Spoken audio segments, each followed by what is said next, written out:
नमस्कार। मैं डॉक्टर हिमानी भाटिया, राजकीय स्नातकोत्तर महाविद्यालय बारा, हिंदी विभाग। आज मैं आपको बीए द्वितीय वर्ष में द्वितीय प्रश्न पत्र में उद्घोषणा से क्या तात्पर्य है, इसके बारे में बताने जा रही हूँ। उद्घोषणा से तात्पर्य रेडियो पत्रकारिता में उद्घोषणा शब्द का प्रयोग कार्यक्रमों की जानकारी देने के लिए किया जाता है। जीवन में भी जो व्यक्ति सतर्क होते हैं और योजनाबद्ध तरीके से कार्य करने में विश्वास करते हैं, वे अपनी योजना का प्रारूप अथवा अपने द्वारा किए जाने वाले कार्यों की क्रमशः घोषणा करते हैं। फिर घोषित किए हुए कामों और उनसे जुड़े कार्यक्रमों पर अमल करते हैं। कभी कभी ऐसा भी होता है कि अपनी बनाई हुई योजना जब घोषित कर दी जाती है, तब परिस्थितिवश उसमें परिवर्तन भी करना पड़ता है। इससे यह निष्कर्ष निकलता है कि उद्घोषणा एक ऐसा तत्व है जो प्रस्तुत किए जाने वाले कार्यक्रमों की सूचना देता है। उद्घोषणा रेडियो पत्रकारिता में विशेष महत्व रखता है। उद्घोषणा का सामान्य अर्थ होता है किसी बात की सूचना देना, उद्घोषित करना, हमारी बात को दूसरे तक पहुंचाना। उद्घोषणा करने वाले को उद्घोषक कहते हैं। उद्घोषणा द्वारा कार्यक्रमों के बारे में दी जाने वाली जानकारी को रेडियो उद्घोषणा कहा जाता है। जब रेडियो पर कार्यक्रम प्रसारित होते हैं तो उन कार्यक्रमों के प्रसारित होने से पूर्व कार्यक्रमों से संबंधित घोषणाएं की जाती हैं।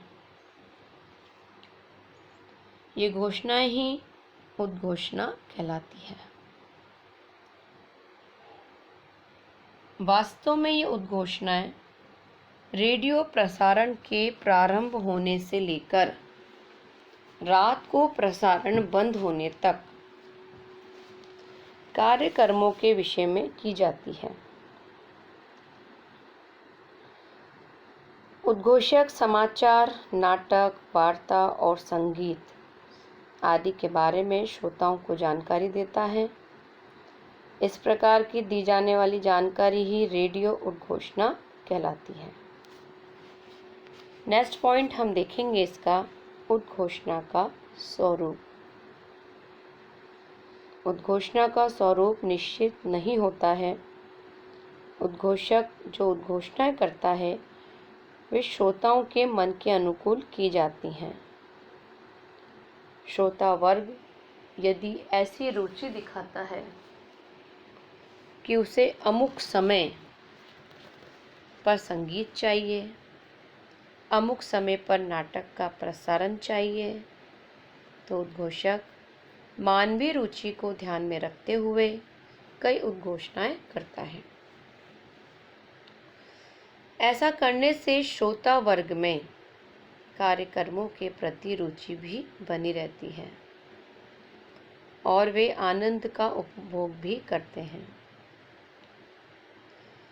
वास्तव में ये उद्घोषणाएं लिखित रूप में तैयार की जाती हैं और उद्घोषक इन उद्घोषणाओं को कार्यक्रमों के प्रारंभ होने से अंत तक श्रोताओं तक पहुंचाता रहता है।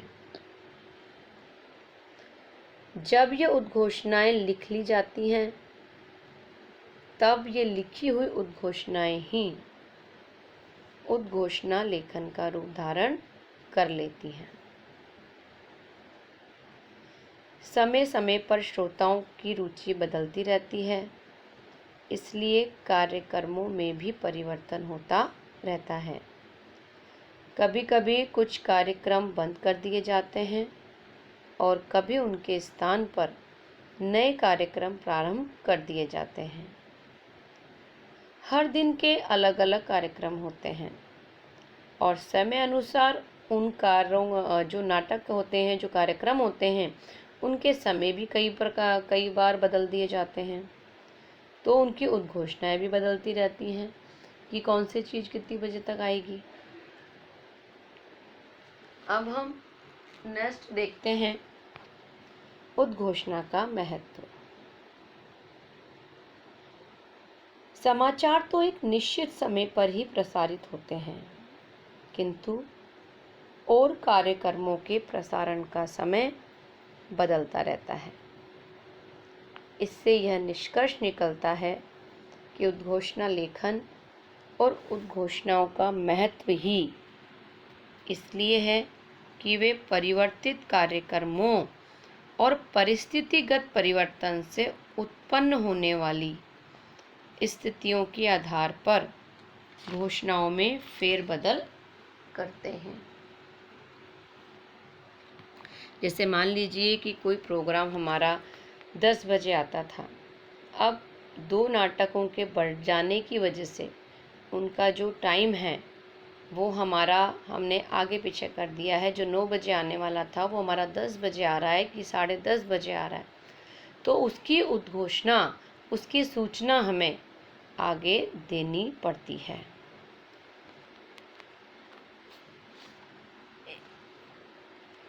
अब हम देखते हैं कि से यह भी निष्कर्ष निकलता है कि उद्घोषणा लेखन और उद्घोषणाओं का महत्व इसलिए है कि वो परिस्थितिवश परिवर्तित कार्यक्रमों में परिवर्तन कर देते हैं। उद्घोषणा मात्र लेखन कला ही नहीं है, अपितु वाचन कला भी है, एक बोलने की कला भी है। एक प्रकार से यह कार्यक्रमों की अग्रिम प्रस्तुति भी है। प्रत्येक कार्यक्रम से पूर्व उद्घोषणा की जाती है, इसलिए श्रोता वर्ग उद्घोषणाओं को बड़े ध्यान से सुनता है। उद्घोषणाएं सुनने के पश्चात ही श्रोता कार्यक्रम को सुनने और न सुनने का निश्चय करता है। ऐसी स्थिति में उद्घोषणा लेखक को रेडियो पर प्रसारित होने वाले कार्यक्रमों एवं प्रसारण समय के बारे में पूरी जानकारी होनी चाहिए। किस कार्यक्रम में क्या विषय होंगे, कैसे विषय होंगे, इस बात का ज्ञान भी उद्घोषणा लेखक को होना चाहिए। बिल्कुल सही बात है कि कई बार हम ऐसे विषय, ऐसे कार्यक्रम प्रस्तुत कर देते हैं जो लोगों को अच्छे ही नहीं लगते, लोगों को जिसमें बिल्कुल भी मनोरंजन का एहसास, अनुभव नहीं होता। तो हमें कुछ ऐसे कार्यक्रम लाने चाहिए, उनमें कुछ ऐसे विषयों का चुनाव करना चाहिए जिससे वो लोगों को अच्छे लगें, लोगों का मनोरंजन कर सकें। जब तक हम ऐसे कार्यक्रमों का चुनाव नहीं करेंगे तब तक हमारे कार्यक्रमों का प्रसारण ज़्यादा से ज़्यादा नहीं हो सकेगा। तो हमें हमेशा इस बात का ध्यान रखना चाहिए कि कार्यक्रम के क्या विषय होने चाहिए और उनका इस बात का ज्ञान भी उद्घोषणा लेखक को होना चाहिए। इस प्रकार का ज्ञान रखने वाला ही सफल उद्घोषणा लेखन का कार्य कर सकता है।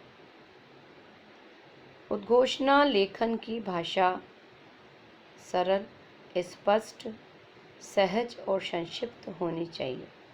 बिल्कुल सही बात है कि हम जिस चीज़ की उद्घोषणा कर रहे हैं, जिस कार्यक्रम के बारे में लोगों को बताने जा रहे हैं, उसकी जो वाणी होती है, जो उसकी भाषा होती है, वो इतनी सरल और सहज होनी चाहिए कि सामने वाला हमारी बात को समझ सके, उसको ये हम बता सकें कि हम किस बात की उद्घोषणा कर रहे हैं। यही कारण है कि रेडियो कार्यक्रम सुनने वाले लोग विविध प्रकार के होते हैं।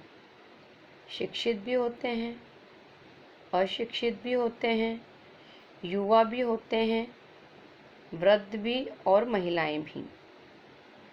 क्यों होते हैं? क्योंकि उसकी भाषा सरल होती है। उदाहरण के तौर पर अगर अभी आप इंग्लिश में बोलना शुरू कर दो तो कितने लोग सुनेंगे? बहुत कम लोग सुनेंगे। गांव की जनता, हमारे गांव के लोग तो सुनेंगे ही नहीं, क्योंकि उनके तो ऊपर से जाएगी सब चीज़ें। कई बार आपने देखा है कि रेडियो में ग्रामीण गांव के जो हाड़ौती पीवर लैंग्वेज होती है उसके बारे में भी बात की जाती है। क्यों? क्योंकि उनको अच्छा लगता है कि हाड़ौती में हम लोग सुन रहे हैं। तो रेडियो एक ऐसी चीज़ है कि उसको शिक्षित लोग, अशिक्षित लोग, युवा लोग और वृद्ध लोग, सभी लोग सुन सकते हैं, क्योंकि उसकी भाषा इसलिए सरल होनी चाहिए कि उनको हर बात, हर कार्यक्रम अच्छी तरीके से समझ में आ सके। तो हमें जब भी हम कभी ऐसे विषय का चुनाव करें तो ये सोच समझ के करें कि हमारी भाषा सहज और सरल हो, जो पाठक, जो श्रोताओं को आसानी से समझ में आ सके और सभी वर्ग के लोग उसे समझ सकें। नेक्स्ट पॉइंट है हमारा उद्घोषणा लेखन में ध्यान देने योग्य बातें। तो उद्घोषणा लेखन में ध्यान देने योग्य बातें हमारी हैं। पहला पॉइंट है हमारा उद्घोषणा के विषय में उद्घोषणा लेखक को विषय की पूरी जानकारी होनी चाहिए। ऐसा करके ही उद्घोषणा सही रूप में श्रोताओं तक पहुंच सकती है। उद्घोषणा करते समय संबंधित व्यक्ति को प्रसारित होने वाले कार्यक्रमों की पूरी और स्पष्ट जानकारी होनी चाहिए। बिल्कुल सही बात है। एक तो व्यक्ति उद्घोषणा कर रहा हो, किसी कार्यक्रम के समय के बारे में बता रहा हो और उसको यही पता नहीं हो कि उस कार्यक्रम का समय क्या है, तो उसको जिस चीज़ की वो उद्घोषणा कर रहा है उसकी जानकारी उसको पूरी तरीके से होनी बहुत ज़रूरी है। तीसरा पॉइंट है हमारा उद्घोषणा लेखक को अपने विषय का पूरा ज्ञान होना चाहिए और साथ ही साथ उसे किसी बात को लेकर अथवा किसी भी कार्यक्रम को लेकर पशोपेश में नहीं रहना चाहिए। जिस तरीके से हमने कहा था कि उद्घोषणा करते समय व्यक्ति को उसके कार्यक्रम के प्रसारण होने की पूरी जानकारी होनी चाहिए, ठीक उसी प्रकार हम यहाँ ये भी कह रहे हैं कि उद्घोषणा लेखक को अपने विषय का पूरा ज्ञान होना चाहिए। ऐसा नहीं हो कि उसको अपने विषय का ज्ञान ही नहीं हो और वो कश्मकश में पशु में कुछ भी बोलता जा रहा हो। नहीं, ऐसा नहीं होना चाहिए। वो जिस चीज़ की उद्घोषणा कर रहा है उसको उस कार्यक्रम का विषय भी पता होना चाहिए और कार्यक्रम का जो समय निर्धारित किया गया है वो भी पता होना चाहिए। नेक्स्ट पॉइंट हमारा कि उद्घोषणा लेखक को प्रसारित किए जाने वाले कार्यक्रम की समय सीमा का भी पूरा ज्ञान होना चाहिए। सही बात है कि उद्घोषणा वो कर रहा है तो उसकी समय सीमा क्या है। मान लीजिए किसी प्रोग्राम की समय सीमा है आधा घंटा, 9 बज के शुरू होगा, 9:30 पर दूसरा कार्यक्रम। तो ऐसा नहीं हो कि वो 1 घंटा या 9:35 या 9:40 बोल दे, नहीं, उसको समय सीमा का भी पूरा ज्ञान होना चाहिए। क्योंकि अगर उद्घोषणा में समय थोड़ा सा भी ऊपर नीचे हो जाएगा तो उसकी बात में वास्तविक सच्चाई न लगकर कोरी कल्पना दिखाई देगी और लोग उसके बारे में बातें बनाएंगे कि इसकी तो उद्घोषणा ही सही नहीं है। नेक्स्ट पॉइंट है हमारा कि उद्घोषणा लेखक की भाषा सरल, सहज और स्पष्ट होने के साथ साथ कम शब्दों में अपनी बात कहने की कला भी उसके अंदर होनी चाहिए। सही बात। कई लोग इतनी बातें कर जाते हैं लेकिन उस बात का जो सार होता है वो नहीं निकाल पाते। तो उद्घोषणा करने वाले के अंदर इतनी क्वालिटी होनी चाहिए कि वो अपनी बात भी श्रोताओं के सामने रख दे और उसकी बात में वो सारी चीज़ें आ जाएं जो वो सामने वाले को समझाना चाह रहा हो। नेक्स्ट पॉइंट है प्रभावपूर्ण उद्घोषणा के लिए उच्चारण की शुद्धता होनी चाहिए, आवाज़ की स्पष्टता होनी चाहिए, स्वराघात और बलाघात का अभ्यास स्वर में उतार चढ़ाव और आत्मविश्वास भी होना चाहिए। बिल्कुल सही बात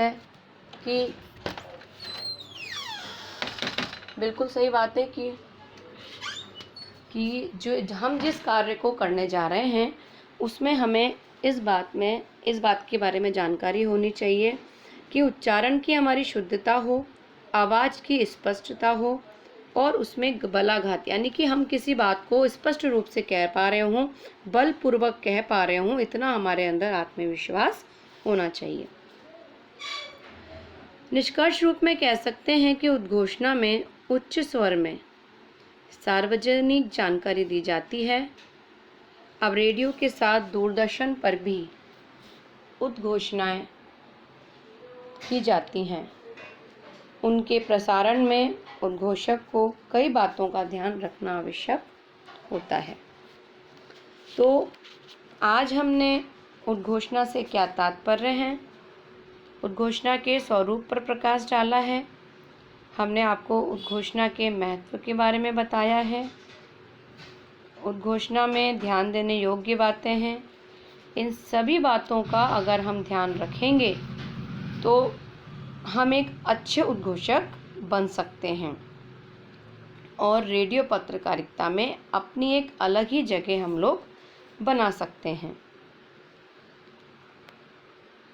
अब हम जब इसके बाद अगर हम बात करते हैं तो अगला अध्याय जो हम लोग पढ़ेंगे वो हमारा होगा रेडियो नाटक को तत्व, और रेडियो नाटक के बारे में हम आपको कुछ जानकारी देंगे। जब तक आप लोग उद्घोषणा लेखन में ध्यान देने योग्य जो बातें हैं, इसके जो नोट्स हैं वो भी मैं आपको व्हाट्सएप पे अवेलेबल करवा रही हूँ अपने PDF के माध्यम से, तो वो भी आप लोग ग्रुप में देख लें। धन्यवाद।